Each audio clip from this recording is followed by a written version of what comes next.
Jay, when you look back at the first meeting with the Devils on November 3rd, what stood out to you in terms of what they brought to the table? Yeah, I thought it was a competitive game. We were able to build a lead in that game, and they pressed in the third period and pounced on some of the mistakes that we made. They're a good team. Obviously, you don't win 12 in a row by accident. They're doing a lot of really good things. I think if you look at the numbers that they're putting up, and not just the traditional ones, but some of the, if you dive a little bit deeper, doing lots of good things. They're a good team, but so are we.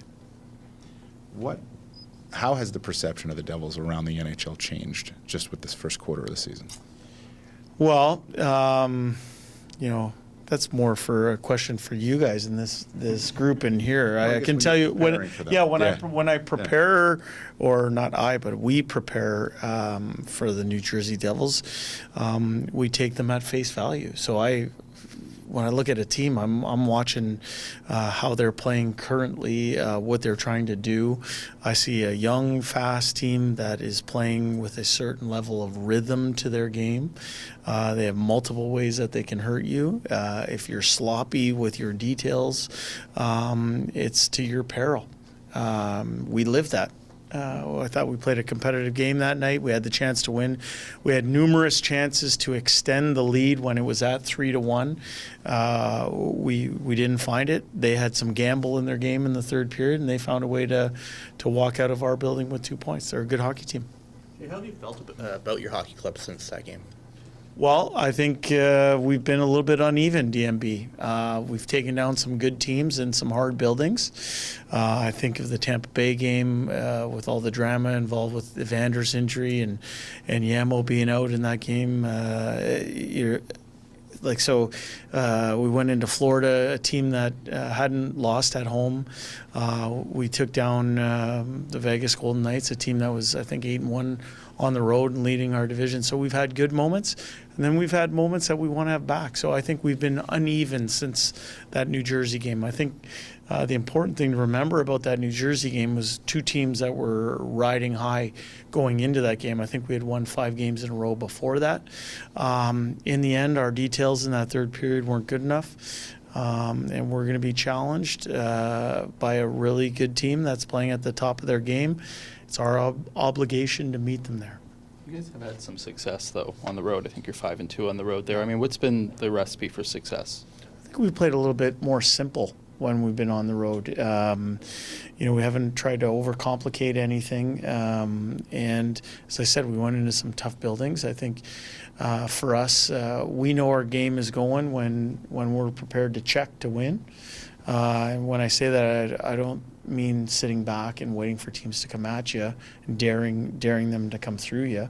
I think it's more a mindset of being above pucks, being hard on people in all 3 zones, and I've seen that more on the road than I have at home. Those benchmark wins that you talked about, Florida, Tampa, Calgary, Vegas, does that, like, for all the inconsistency, you're only a couple of games over 500, is that the reassurance that you guys are maybe not that far away? Well, unlike the Devils, who seem to be firing on all cylinders right now, they're 4 lines deep. They're goaltending, even though one got hurt against us. They haven't skipped a beat with Vanacek coming in. Their D has been what they have been. For us, we don't feel that we've fired on all cylinders yet. We think, and we're not happy with where the record's at. We're still in that position with a whole bunch of different teams, but we think our game's building, and it's okay that you go through a little bit of adversity. It's okay that it's not always pretty and nice, and you have to find solutions. It's okay that new people are given opportunities to see what they can do, and we've had some people step up here. And it hasn't been perfect, but we're working towards becoming the best version of ourselves. I don't think we're there yet, though. Jay, when you watch Nico Hischier on tape, what do you see? I see a solid 200-foot player, somebody who values a team game, somebody who is dangerous in every situation, power play, penalty kill, 5-on-5.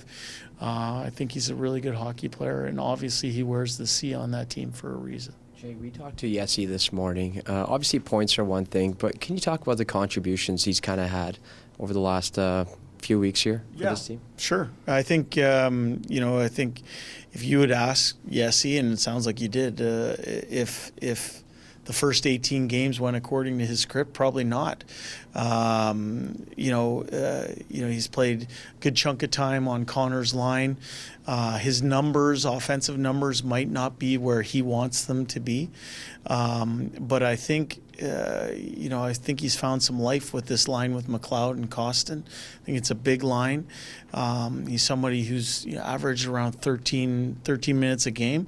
I think if he can find ways to contribute to the team when it's not going his way offensively, I think that makes us a better team. And for him, comes to the rink every day with a big smile on his face. He's appreciated by his teammates, certainly by his coaching staff. James, I was curious, Yeah. when you see Connor doing his Connor thing, like taking on 4 defenders, Yeah. what goes through your mind on the bench? Well, I'm aware that we're witnessing something special. A generational superstar playing at in his prime of his career. What I get to see that you don't get to see, you get to see the final product. I get to see what the work that goes into that final product. I see somebody who's driven by team success. And, where I've seen a lot of growth in him, and I've been around him for different points for the last 8 years or so, I see growth in the driving a team with his leadership. And not just in setting an example, but in holding teammates to a certain standard and holding people to account. I've seen a lot of growth in that area for him. We are witnessing a true superstar, and it is special. The game he had the other day, other rare time where he wasn't very good for the first 2 periods, maybe in the past frustration sets in and he's not that good in the third either, but that the opposite occurred. Is that maturation? Yeah, I mean, the puck seemed to bounce off his stick. He had some equipment issues. It was just a weird night through the first 40 minutes in that game. But what I saw was somebody who made the plays when it mattered most. Certainly at the start of the third period there, and then in overtime. But I saw him set Janmark up on a breakaway. I saw him have the breakaway where he did a little spinorama. It's okay that it doesn't always go according to plan or perfectly.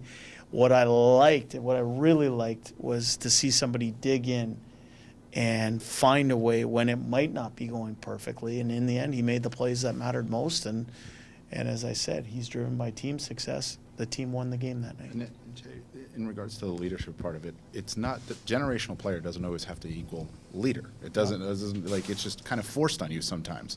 So is he maturing in this way because his understanding of his role and who he is, or is it just a natural leadership ability that's coming out? Well, I think there's something to the fact that young men physically mature and mentally and emotionally mature, and he's at that age now where he's taking over, leadership in a form of, as I said, I think anybody can. Maybe not anybody, but people lead by example. I think the next phase in leadership is when you hold people to a standard of what's expected, a standard of excellence that we're trying to achieve in this organization, and by holding them to account. I think that resonates. I can walk in the room and say this is the standard, but when your best player and the best player in the game lives it on an everyday basis, I think the next generation of Edmonton Oilers have no choice but to fall in line. You asked about, it's being special to watch a generational player. I think, when younger players get to see the work that goes into the final product, that to me is priceless. That's priceless. So I see someone setting a standard and holding people to a standard. This is a lot of what was said about McKinnon you know, in the Yeah. years leading up to what happened last summer. Kind of Yeah. sounds familiar. Yeah, I've coached both guys too. I've been involved in some international tournaments with him, and I saw what he did to us in the playoffs last year. And certainly a top player at the top of his game, and you know, help their team get to where they wanted to get to. I see Connor McDavid as being not only an elite player and an elite person, but somebody growing into that leadership role, and you know, we're thankful that he's on our team. Your thoughts on Coach Lindy Ruff?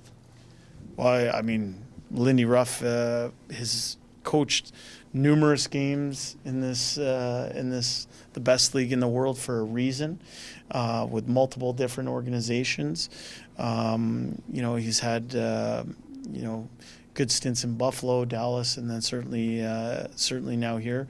I think in the fraternity of NHL coaches, he's widely respected, and someone certainly that I look up to from afar.